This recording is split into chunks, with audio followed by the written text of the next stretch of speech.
Hello everyone.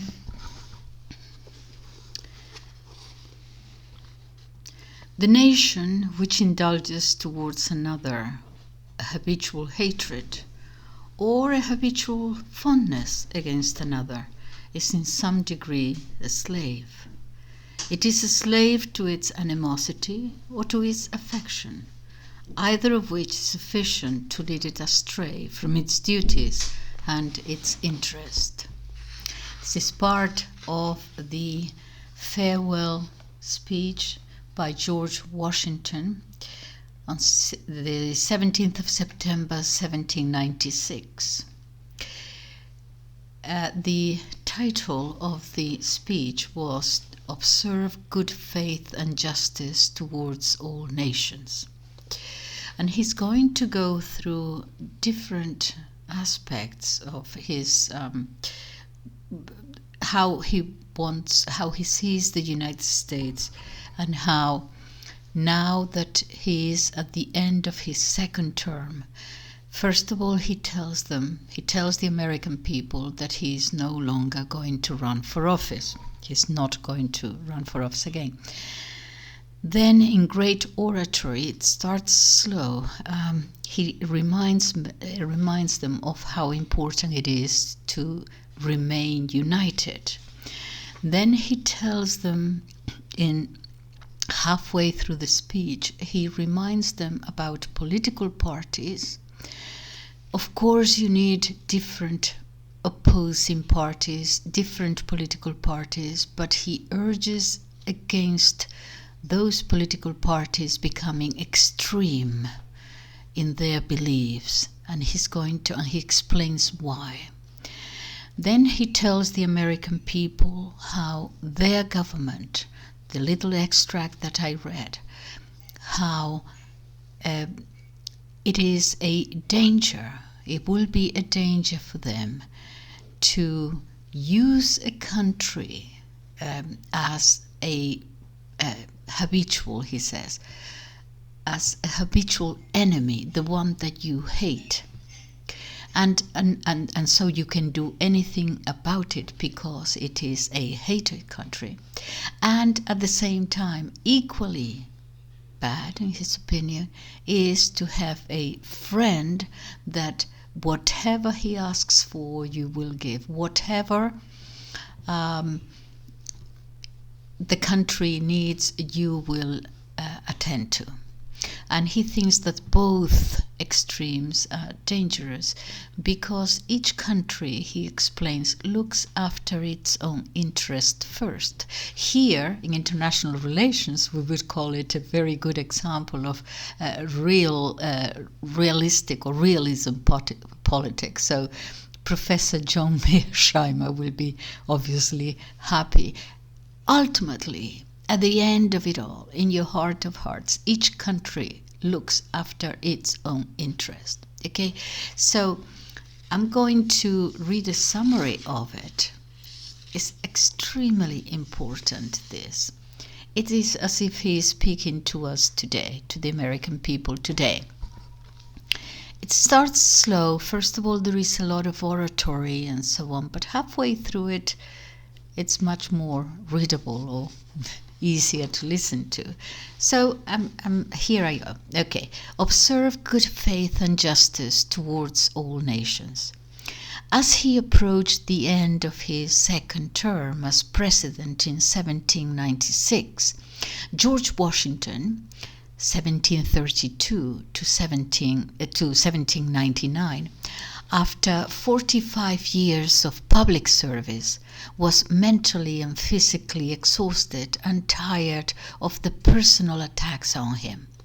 His thoughts turned to retirement, and he considered the idea of bequeathing to Americans a legacy of the ideas that inspired him. Several hands helped to draft the farewell address, including Alexander Hamilton and James Madison, but he went over it carefully himself. The address, Washington's last political will and testament, warns against the growth of party factionalism, factions, extremes, and becoming embroiled in foreign quarrels. Nations must in the end depend on themselves alone, the lesson of all revolutions. He also warns in his speech, actually, I forgot to tell you about, when he talks about the errors or the dangers of becoming too friendly, he was actually thinking, I think, of France at that time.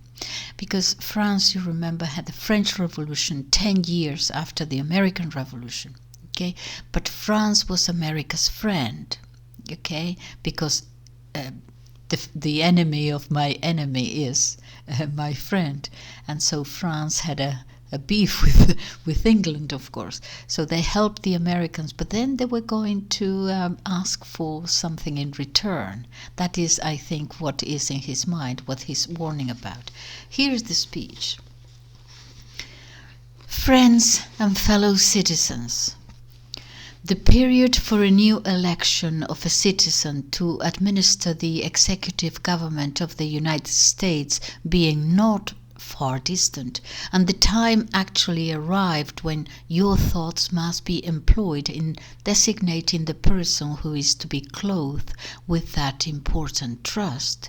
It appears to me proper, especially as it may conduce to a more distinct expression of the public voice, that I should now apprise you of the resolution I have formed to decline being considered among the number of those out of whom a choice is to be made. I beg you at the same time to do me the justice to be assured that this resolution has not been taken without a strict regard to all the considerations appertaining to the relation which binds a dutiful citizen to his country, and that in withdrawing the tender of service which silence in my situation might imply, I am influenced by no diminution of zeal for your future interest, no deficiency of grateful respect for your past kindness, but am supported by a full conviction that the step is compatible with both. The acceptance of and continuance hitherto in the office to which your suffrages have twice called me have been a uniform sacrifice of inclination to the opinion of duty and to a deference for what appeared to be your desire. I constantly hoped that it would have been much earlier in my power, consistently with motives which I was not at liberty to disregard, to return to that retirement from which I had been reluctantly drawn. The strength of my inclination to do this, previous to the last election, had even led to the preparation of an address to declare it to you, but mature reflection on the then perplexed and critical posture of our affairs with foreign nations, and the unanimous advice of persons entitled to my confidence, impelled me to abandon the idea. I rejoice that the state of your concerns, external as well as internal, no longer renders the pursuit of inclination incompatible with the sentiment of duty or propriety, and am persuaded, whatever partiality may be retained for my services, that in the present circumstances of our country, you will not disapprove of my determination to retire. Here perhaps I ought to stop, but a solicitude for your welfare, which cannot end but with my life, and the apprehension of danger natural to that solicitude, urge me, on an occasion like the present, to offer to your solemn contemplation and to recommend to your frequent review some sentiments and which appear to me all important to the permanency of your felicity as a people. This will be offered to you with the more freedom as you can only see in them the disinterested warnings of a parting friend who can possibly have no personal motive to bias his counsel. Nor can I forget, as an encouragement to it, your indulgent reception of my sentiments on a former and not dissimilar occasion. Interwoven as is the love of liberty with every ligament of your hearts, no recommendation of mine is necessary to fortify or confirm the attachment. The unity of government which constitutes you one people is also now dear to you. It is justly so, for it is a main pillar in the edifice of your real independence, the support of your tranquility at home, your peace abroad, of your safety, of your prosperity, of that very liberty which you so highly prize. But as it is easy to foresee that from different causes and from different quarters much pains will be taken, many artifices employed to weaken in your minds the conviction of this truth. As this is the point in your political fortress against which the batteries of internal and external enemies will be most constantly and actively, though often covertly and insidiously, directed, it is of infinite moment that you should properly estimate the immense value of your national union to your collective and individual happiness, that you should cherish a cordial, habitual, and immovable attachment to it, accustoming yourselves to think and speak of it as of the palladium of your political safety and prosperity, watching for its preservation with jealous anxiety, discountenancing whatever may suggest even a suspicion that it can in any event be abandoned, and indignantly frowning upon the first dawning of every attempt to alienate any portion of our country from the rest, or to enfeeble the sacred ties which now link together the various parts. For this you have every inducement of sympathy and interest. Citizens, by birth or choice, of a common country, that country has a right to concentrate your affections. The name of American, which belongs to you in your national capacity, must always exalt the just pride of patriotism more than any appellation derived from local discriminations. With slight shades of difference, you have the same religion, manners, habits, and political principles. You have, in a common cause, fought and triumphed together. The independence and liberty you possess are the works of joint counsels and joint efforts, of common dangers, common sufferings, and common successes. But these considerations, however powerfully they address themselves to your sensibility, are greatly outweighed by those which apply more immediately to your interest. Here every portion of our country finds the most commanding motives for carefully guarding and preserving the union of the whole. Let me now warn you in the most solemn manner against the baneful effects of the spirit of party generally.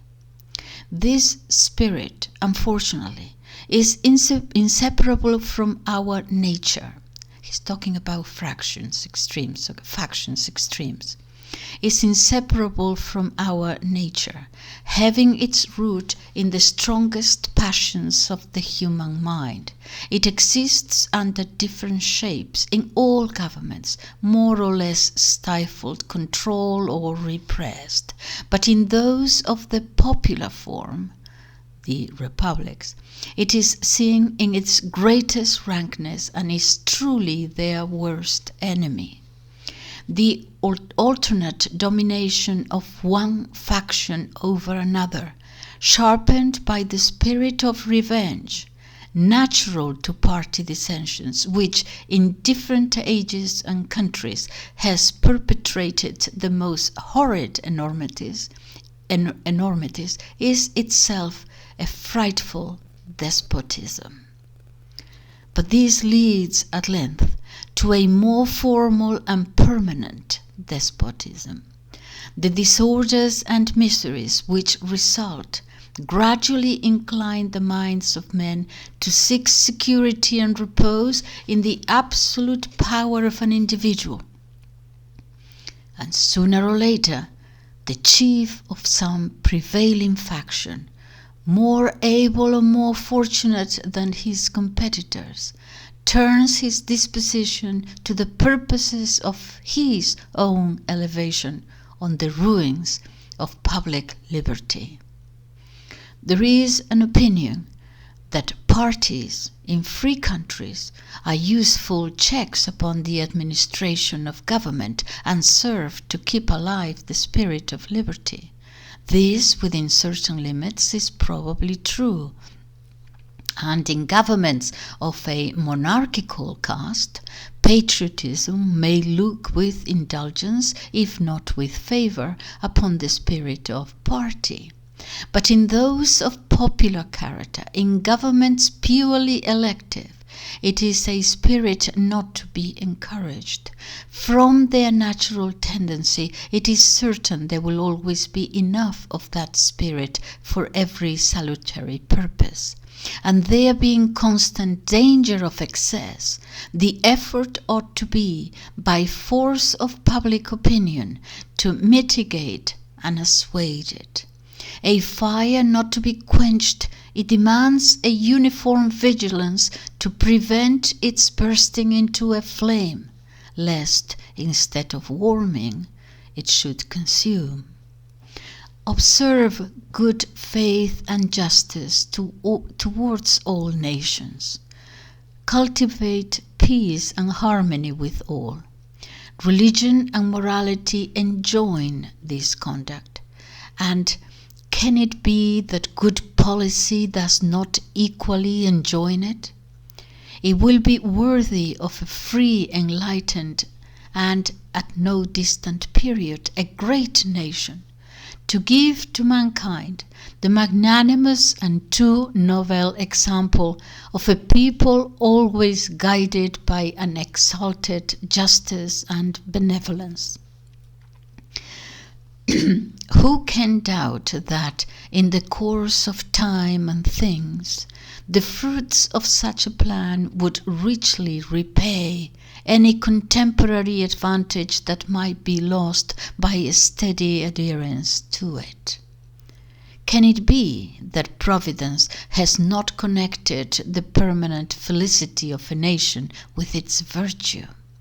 The experiment, at least, is recommended by every sentiment which ennobles human nature.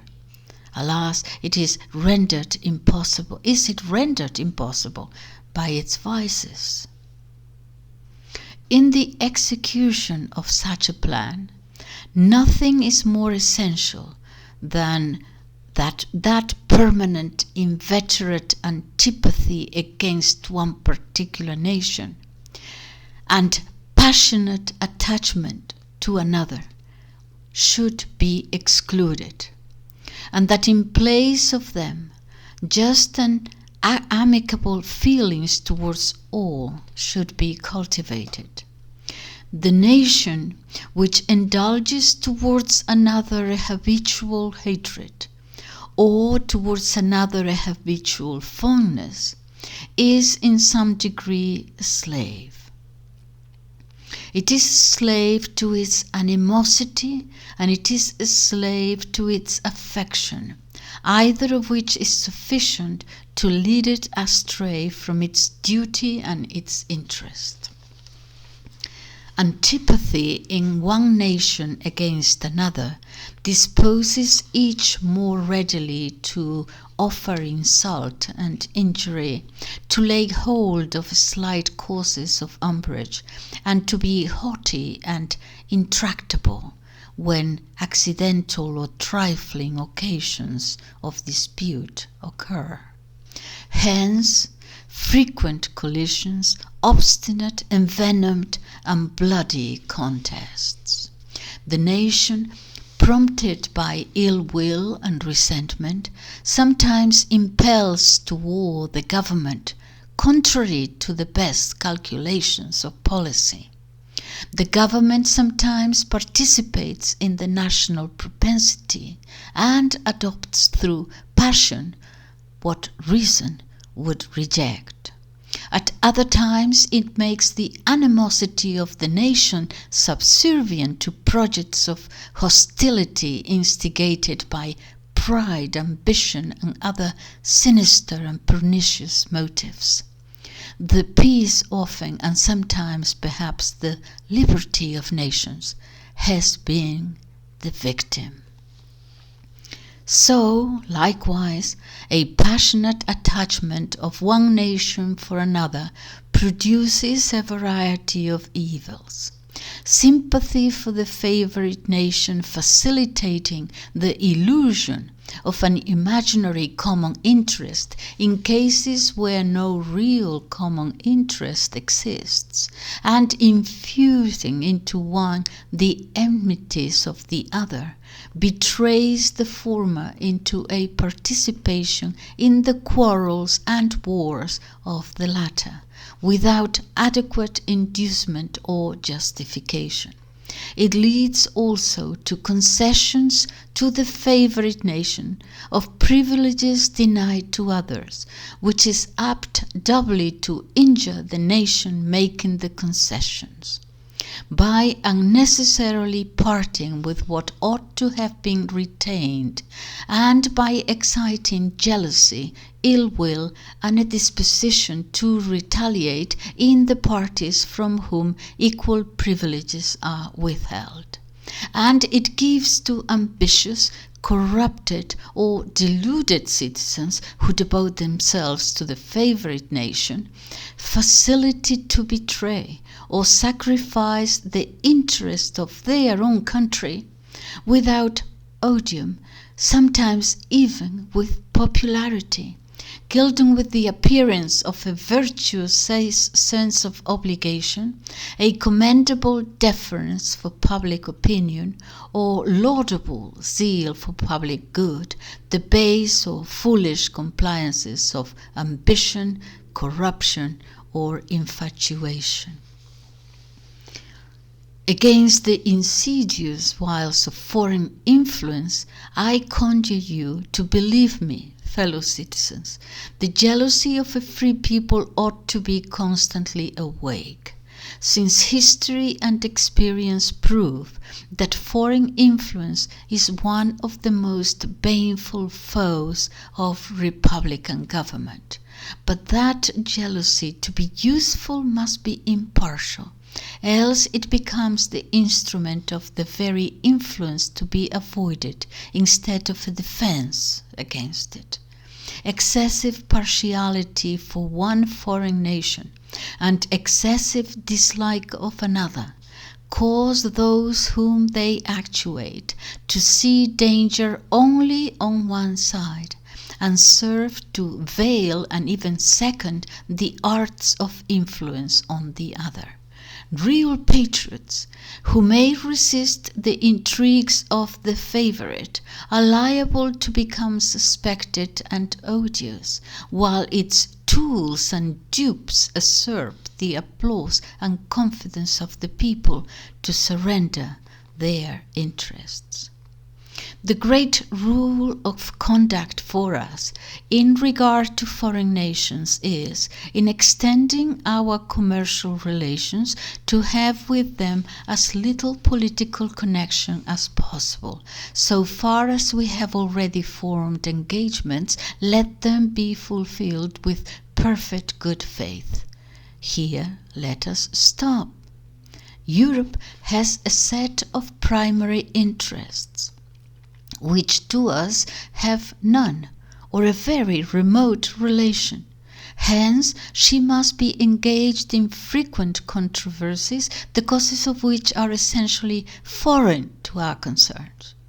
Hence, therefore, it must be unwise in us to implicate ourselves by artificial ties in the ordinary vicissitudes of her policies, or the ordinary combinations and collisions of her friendships and enmities.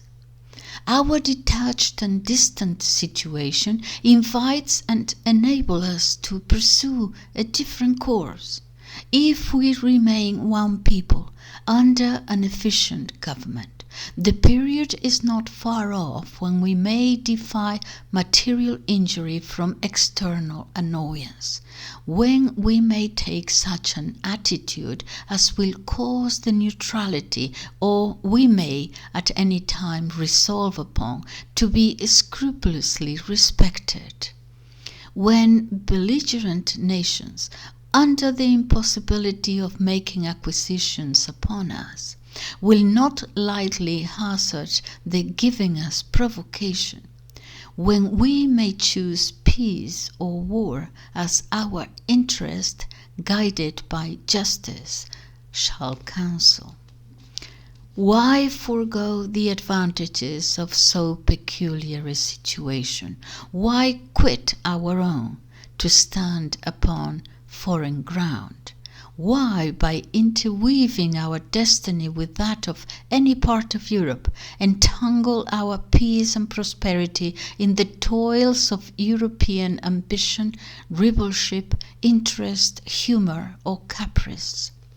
'Tis our true policy to steer clear of permanent alliances with any portion of the foreign world, so far, I mean, as we are now at liberty to do it. For let me not be understood as capable of patronizing infidelity to existing engagements. I hold the maximum no less applicable to public than to private affairs, that honesty is always the best policy. I repeat it, therefore, let those engagements be observed in their genuine sense, but in my opinion it is unnecessary and would be unwise to extend them, taking care always to keep ourselves by suitable establishments in a respectable defensive posture. We may safely trust to temporary alliances for extraordinary emergencies. Harmony and a liberal intercourse with all nations are recommended by policy, humanity, and interest.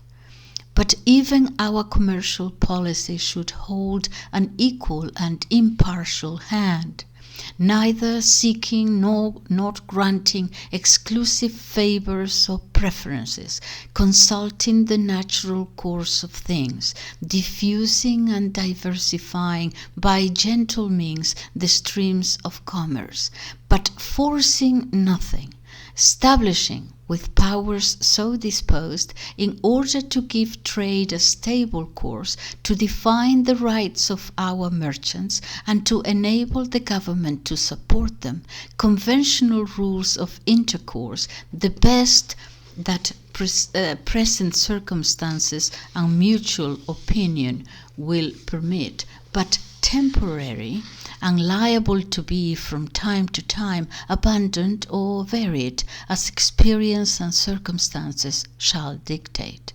constantly keeping in view that it is folly in one nation to look for disinterested favors from another, that it must pay with a portion of its independence for whatever it may accept under that character, that by such acceptance it may place itself in the condition of having given equivalents for nominal favours, and yet of being reproached with ingratitude for not giving more.